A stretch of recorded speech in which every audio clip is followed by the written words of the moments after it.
If you've been spending your nights perfecting your prompts just to get ghosted by an algorithm, I want you to stop for a second.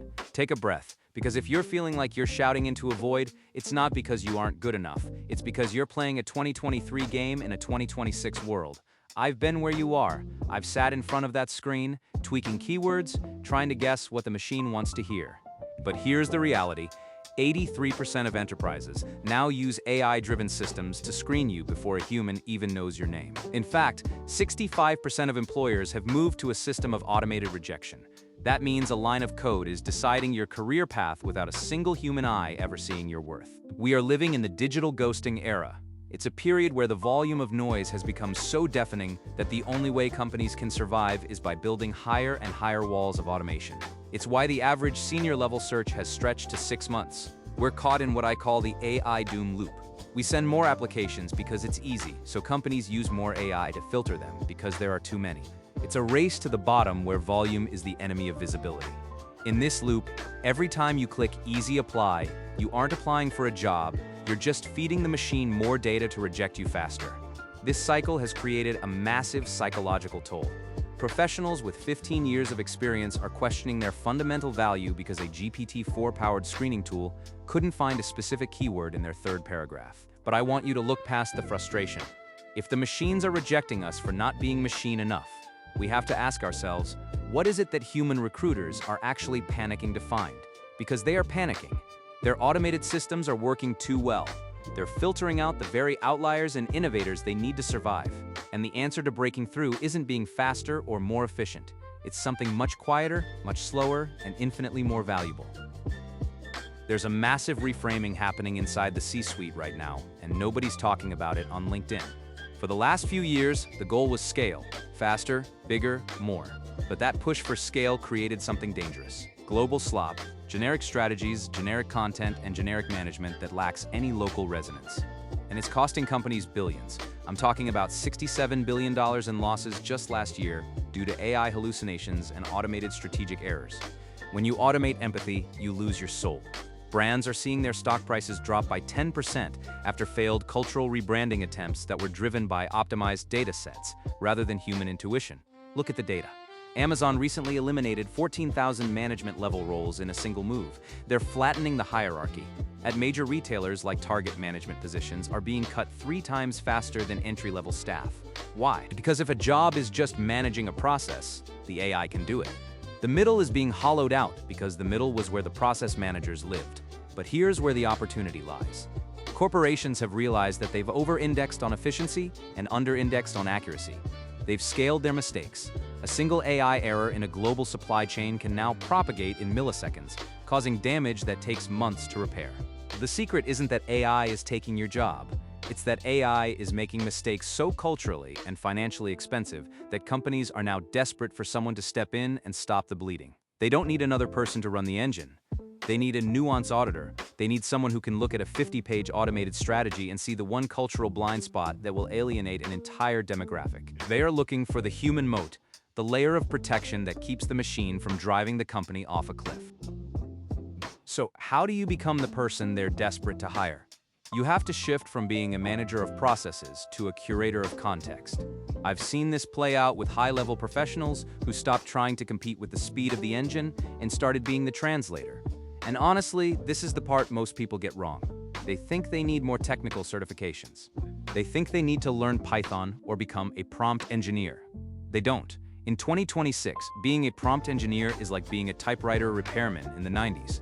The tools are already becoming invisible. What matters now is adversarial thinking. At firms like Netflix and HBO, total compensation for senior utilization and cultural insights roles has hit $459,000. Why? Because they need someone who can tell them why an algorithm's perfect recommendation will actually fail in a specific market. But professionals who identify as adversarial thinkers, people who look for the messy human nuances that AI misses, are seeing a 56% wage premium over their peers. They aren't paid for what they do, they are paid for what they prevent. When I first saw this data, it changed how I think about the whole thing. The highest paid people in 2026 aren't the ones clicking send the fastest.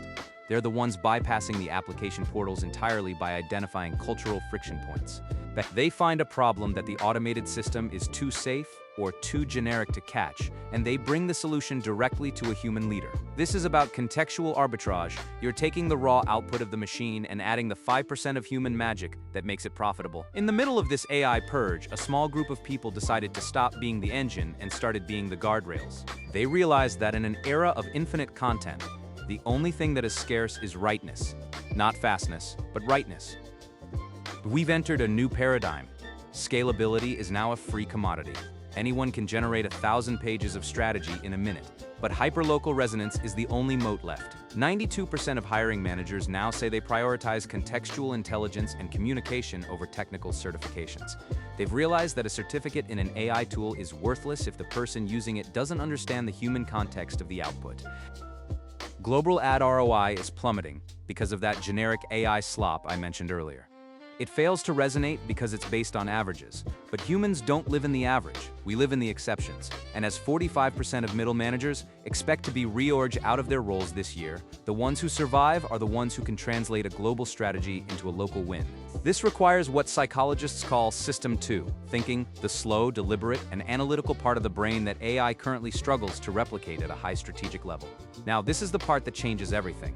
We are moving from an era where the first person to answer wins, to an era where the person who knows when to say no to the AI wins. It's about high-stakes hesitation.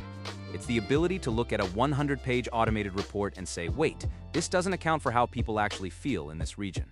It's the ability to spot the hallucination of logic, where the data looks right, but the conclusion is humanly impossible. That pause, that moment of slow brain thinking where you challenge the machine's consensus, that's where the $450,000 value lives. The machine is built for the yes, you are hired for the no. So what do you actually do when you wake up tomorrow morning?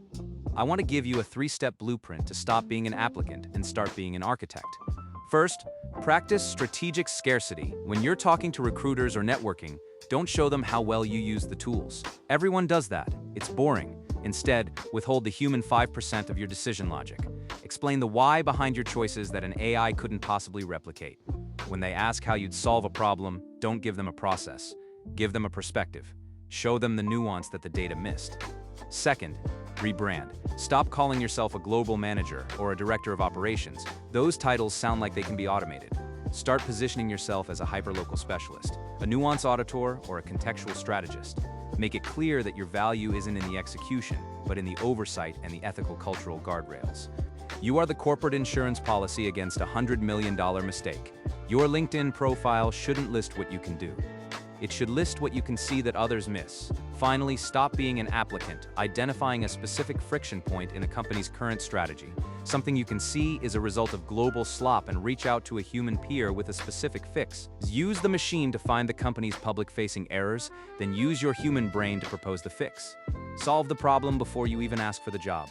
As Josh Bersin said, competitive advantage is no longer the technology itself, but the human-led innovation around it. Your slow brain isn't a bug.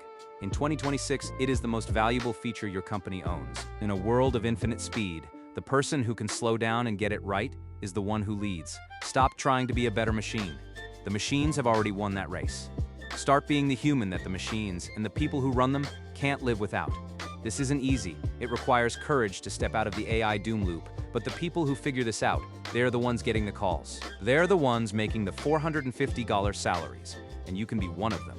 It starts with one slow decision at a time.